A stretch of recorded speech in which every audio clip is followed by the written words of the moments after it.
मिला लिया, बाहर कहीं भेजे ही नहीं, अपने ही रूप में मिला दिया, ये इतना मुक्त कर दिया। जद ज्ञाता अमृतो भवति, जिसको जान करके अमृतत्व हो जाता है। संसार सबका सब वेद कह रहा है अमृतस्य पुत्राः, ये सभी प्राणी परमात्मा की संतान है। तो जब परमात्मा की संतान है, लेकिन ये उनको बोध नहीं हुआ।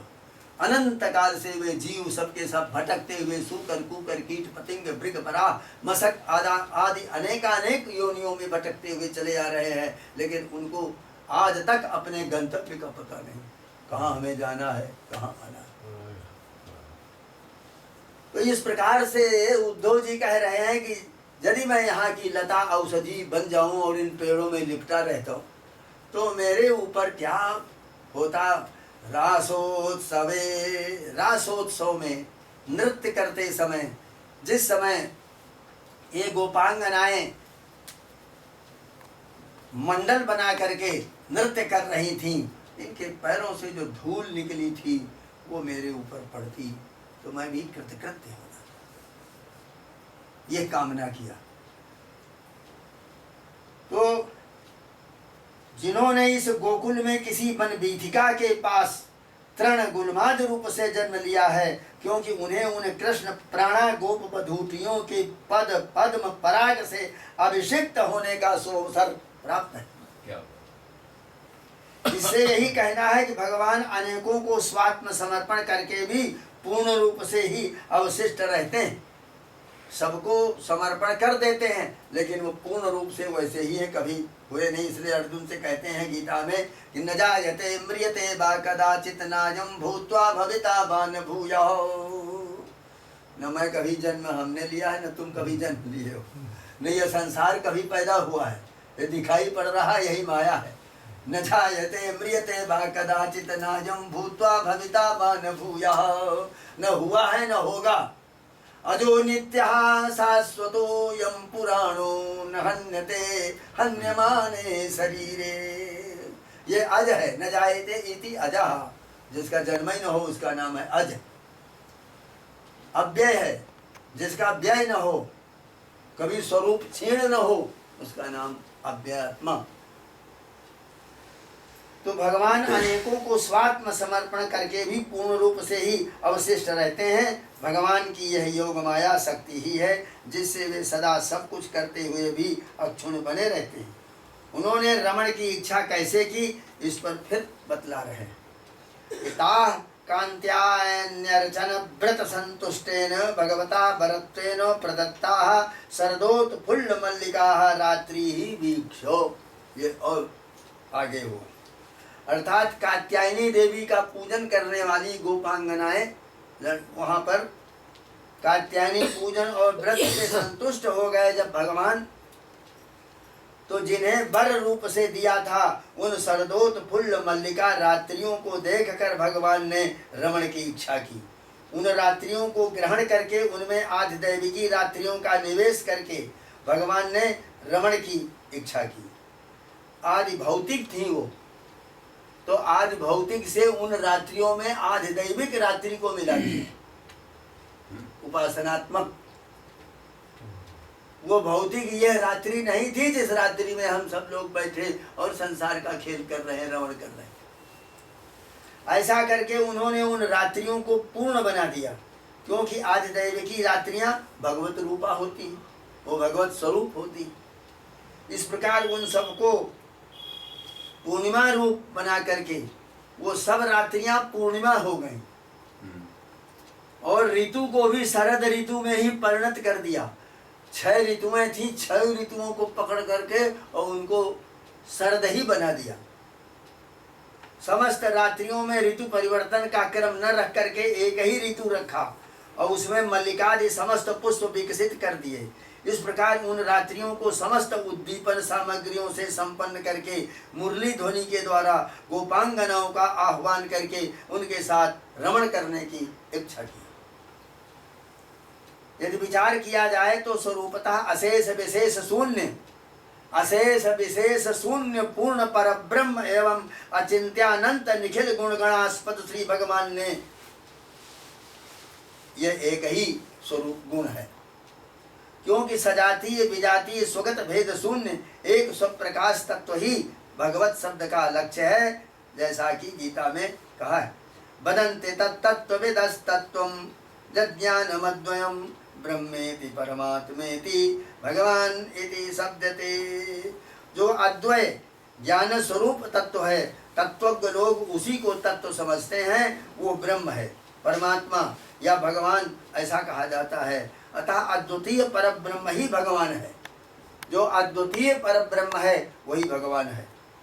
जिस प्रकार की गच्छतीति गौ, जो चले उसका नाम गौ, इस व्युत्पत्ति से गमेंडो आदि सूत्रों के अनुसार सिद्ध हुआ। गो शब्द केवल गमन करने वाले का ही वाचक नहीं होता, क्योंकि गमन करने वाले तो सभी पशु हैं, बल्कि गल कंबलादि युक्त गो व्यक्ति का ही वाचक होता है। ये गो शब्द केवल गाय का ही वाचक होता है। उसी प्रकार यह अद्वय पदार्थ ही भगवत पदवाच्य है, किंतु इसका यौगिक अर्थ लेने पर तो भगोपलक्षित अचिंत्यानंत गुणगणास्पद परमेश्वर ही भगवत शब्द का अर्थ है। इससे यही सिद्ध हुआ कि परमार्थतः जो एक अद्वय तत्व सर्वभेद रहित और स्वप्रकाश है, वही अपनी अचिंत्य एवं अनिर्वचनीय लीला शक्ति से निखिल ब्रह्मांड का अधीश्वर भी है। उस भगवान ने ही रमण करने की इच्छा किया।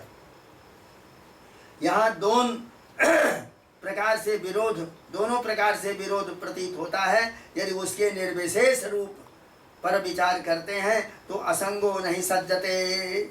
श्रुति कहती जो असंग होता है वो संग में अर्थात माया में फिर मिलन उसका नहीं होता, तो उसका रमण होना असंभव है। जो सब प्रकाश है, असंग है, अद्वय है, वो किसको देखकर, किसके लिए, किसके साथ कैसे रमण करेगा? वो परमात्मा जो अव्यय है, असूप है, शुद्ध है, बुद्ध है, नित्य मुक्त स्वरूप है, जो अपरिच्छिन्न है, सजातीय विजातीय स्वगत भेद दोषों से रहित है, वो परमात्मा क्यों रमण करेगा? किसके साथ रमण करेगा? जब अद्वय है, एक ही वही है और दूसरा कोई है ही नहीं, तो रमण कैसे करेगा? यदि भगवान के सविशेष स्वरूप पर ध्यान देते हैं तो वे भी सब प्रकार के ज्ञान वैराग्य ऐश्वर्य से पूर्ण तथा अचिंत्यानंद रूप अपने ऐश्वर्य में संतुष्ट रहने के कारण आप्त काम एवं पूर्ण काम है। उन्हें किसी को देखकर रमण की इच्छा कैसे हो सकती? जो अनाप्त काम होगा वही अपने से भिन्न किसी पदार्थ को देखकर उसकी आसक्ति बस रमण की इच्छा कर सकता है। इसी से योग मायाम उपाश्रिता ऐसा शब्द कहा गया है। यह है योग मायाम उपाश्रिता। योग अर्थात अघटित घटना के लिए जो माया, उस योग माया का सन्निधि मात्र से आश्रय लेकर के भगवान ने रमण की इच्छा की। तात्पर्य ये है कि इस योग माया के प्रभाव से ही उस सब प्रकाश असंग एवं अद्वय ब्रह्म को अपने से भिन्न प्रतीत होने वाली गोपांगनाओं के साथ रमण करने की प्रवृत्ति हो गई। यही उस माया की अघटित घटना पटीयसी शक्ति है। ये वही माया है जिसके विषय में वेद कहता है, ते ध्यान योगानुगताय पश्यन् देवात्म शक्तिं स्वगुणैर्निगूढम्। सब देवगण इकट्ठा हुए, उपनिषद है, उपनिषद में एक कथा है कि सब इकट्ठा हुए, सब तो विचार करने लगे कि बहुत काल से हम लोग ध्यान योग धारणा समाधि लगाए हुए हैं,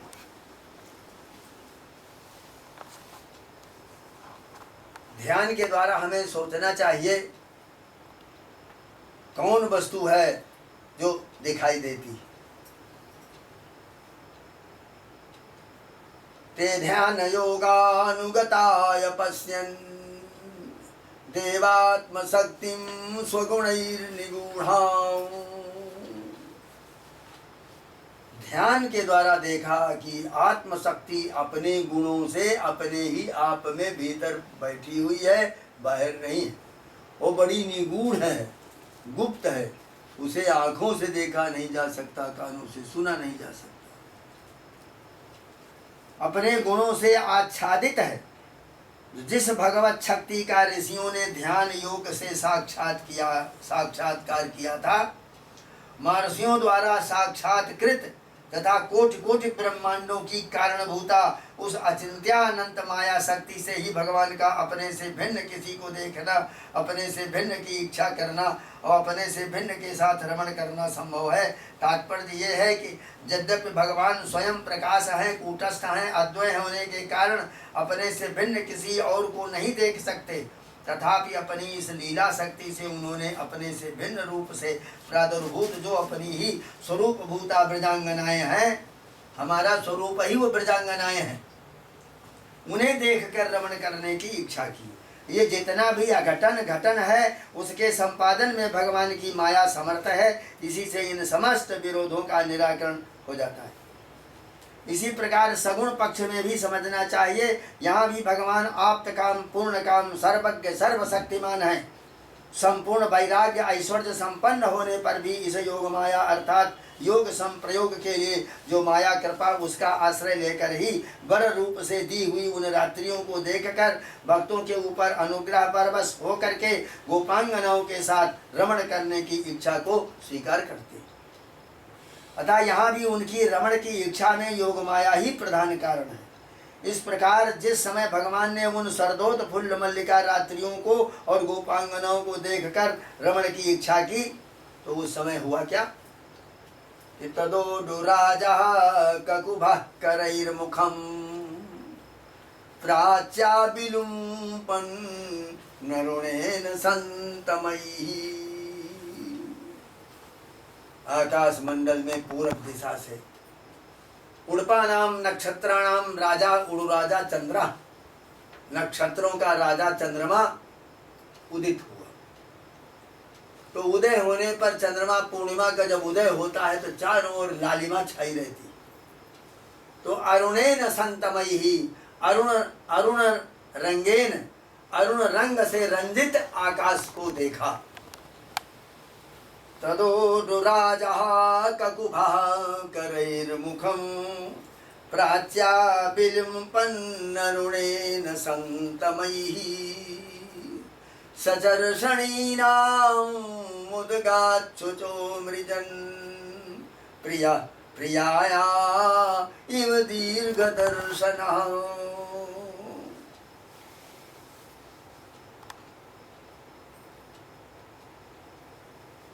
तो उस समय पर चर्षणीनाम शुचो मृजन दीर्घदर्शना प्रिया प्रियाया इव करैर्धृतेन अरुणेन प्राच्याः ककुभः मुखम विलिम्पन् उडुराजा उद्गात्। वो ककुभ है, का कु और भा। का माने आकाश, कु माने पृथ्वी। मंडल रूप से आकाश में और चांदनी के रूप में पृथ्वी में जो भांति प्रकाशित होता है उसका नाम है ककुभा, चंद्रा।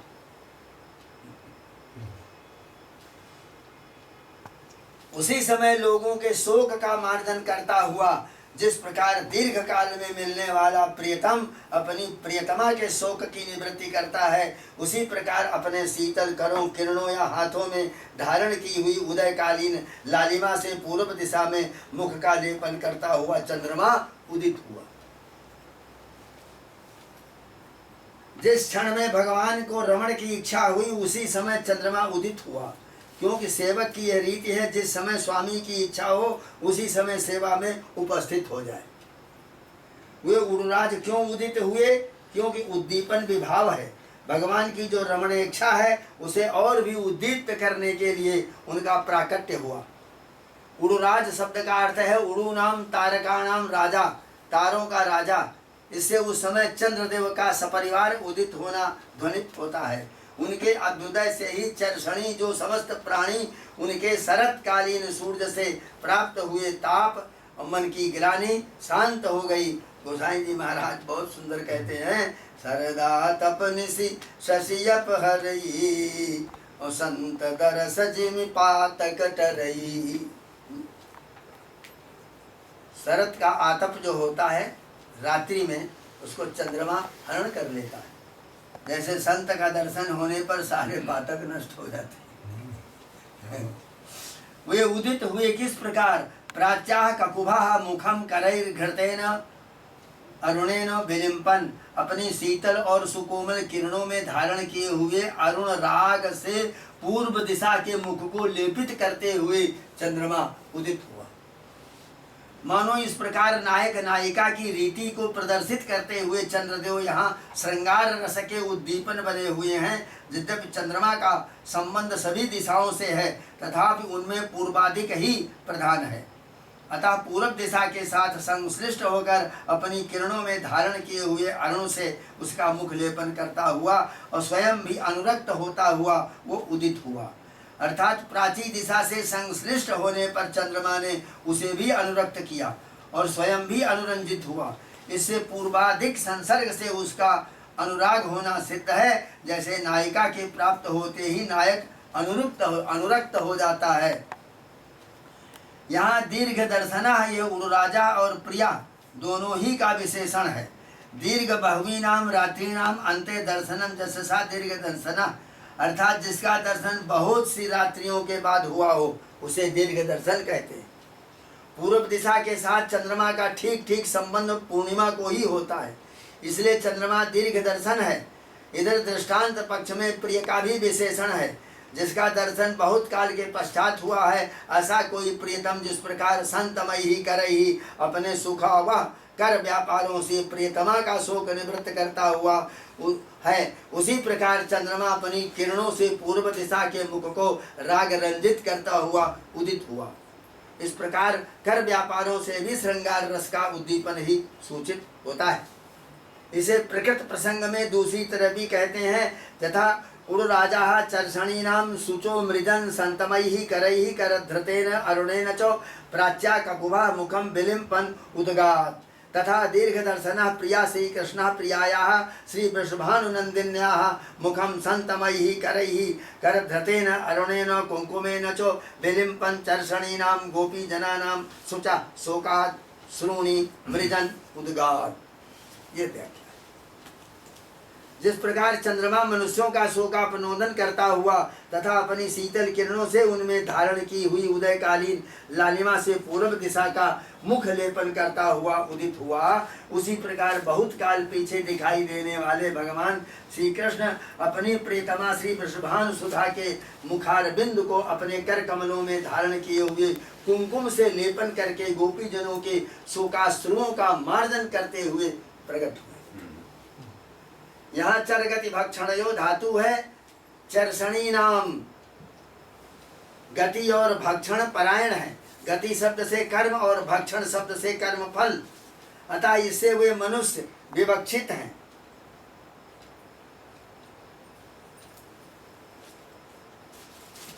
जो केवल कर्म और कर्म फल में ही आसक्त है, कर्म करता है और कर्म का फल भोगने के लिए कर्म कर रहा और उसी में आसक्त है।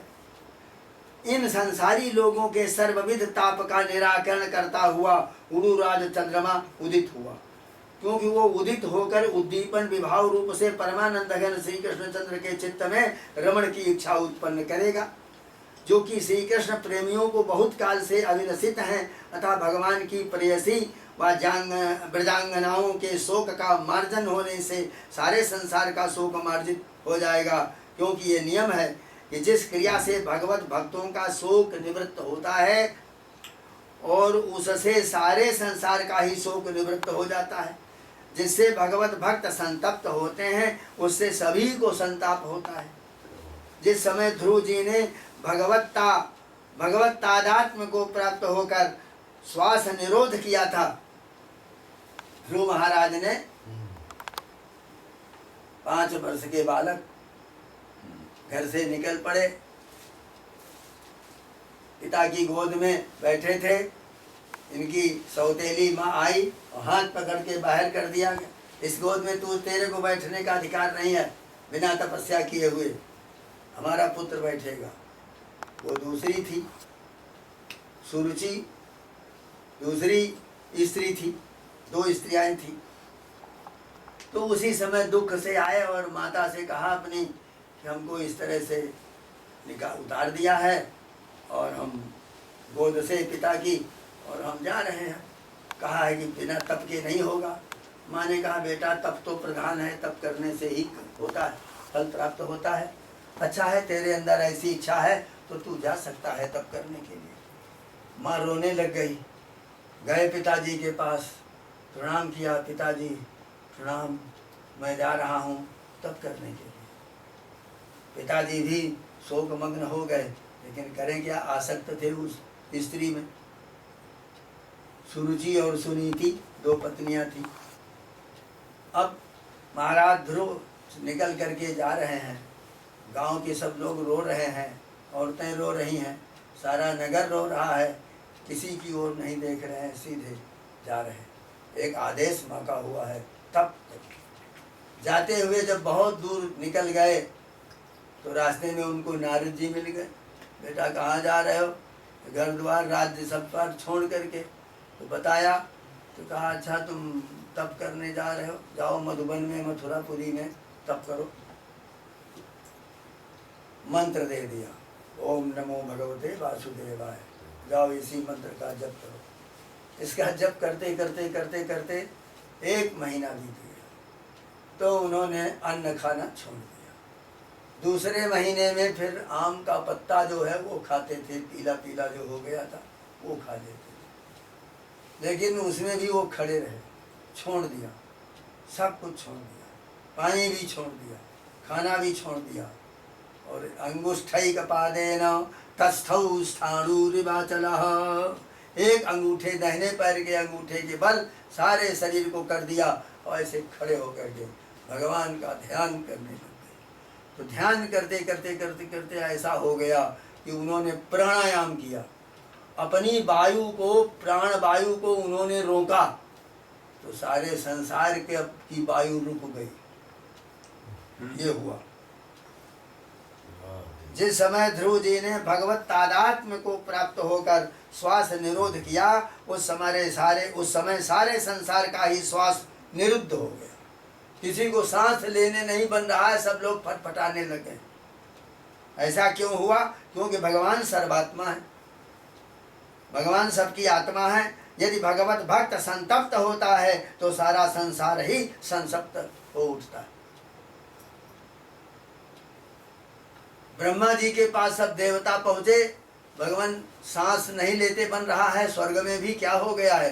ब्रह्मा जी आए भगवान विष्णु के पास, विष्णु ने कहा उत्तानपाद का, उत्तानपादी ही उत्तानपाद का पुत्र मधुबन में मथुरा जी में इस समय तप कर रहा है और वो एक पैर से खड़े होकर के अपने प्राणायाम किया है, तो सारे संसार की प्राणवायु रुक गई है। तब तक देखा कि आकाश में, स्वर्ग में धुंधुमार आग लग गई और जलने लग गया। तो बड़ी जल्दी भगवान प्रकट होकर के और ध्रुव के पास आ गए, सामने खड़े हैं, सशंक चक्रम सकिरीट कुंडलम। लेकिन ध्रुव तो उस समय ध्यान मग्न हो गए थे, तादात्म्य प्राप्त कर लिया था। तब भगवान अपने सूक्ष्म उस तत्व के द्वारा कानों में घुस करके उनके हृदय में पहुंचे, तो देखा हृदय में प्राण नहीं है। गले में आए तो गले में भी प्राण नहीं था, माथे में आ गए तो माथे में भी प्राण नहीं था। सहस्त्रार चक्र में उस समय पर ध्रुव पहुंच चुके थे, तो सहस्त्रार चक्र को हिला दिया और हिला करके वही अपना दर्शन दिया और फिर भगवान बाहर निकल कर खड़े हो गए। तब ध्रुव ने आंखें खोली, उन्होंने यही श्लोक ही कहा, वहां पर बहुत अच्छा श्लोक है, योऽन्तः प्रविश्य मम वाचमिमां प्रसुप्तां। जो परमात्मा हमारे भीतर प्रवेश करके सोई हुई मेरी वाणी को जगाया है, बंद हमारे नेत्रों को खोलने के लिए चेतना प्रदान की है। योऽन्तः प्रविश्य मम वाचमिमां प्रसुप्तां संजीवयत्यखिल शक्तिधर स्वधाम्ना। अखिल शक्तिधरा, अखिल शक्तियों को धारण करने वाले स्वयं धामना, अपने स्थान से ही जहाँ बैठे वहीं से उन्होंने हमारे अंदर प्रवेश करके हमको जगाया। अन्यांश हस्त चरण श्रवणत्वगादीन प्राणान् नमो भगवते पुरुषाय तुभ्यम। ऐसे परमात्मा को हम प्रणाम कर रहे हैं। तो गोपांगनाएं तो भगवान की अत्यंत अंतरंग है। वे भगवत विप्रयोग के कारण, विप्रयोग यानी वियोग, भगवान के वियोग के कारण चिरकाल से संतप्त थी, बहुत काल से जल रही थी। अतः उस विरह व्यथा का अंत होने वाला था, इसी से भगवान को रमण की इच्छा हुई। चरसणी नाम ब्रजांगना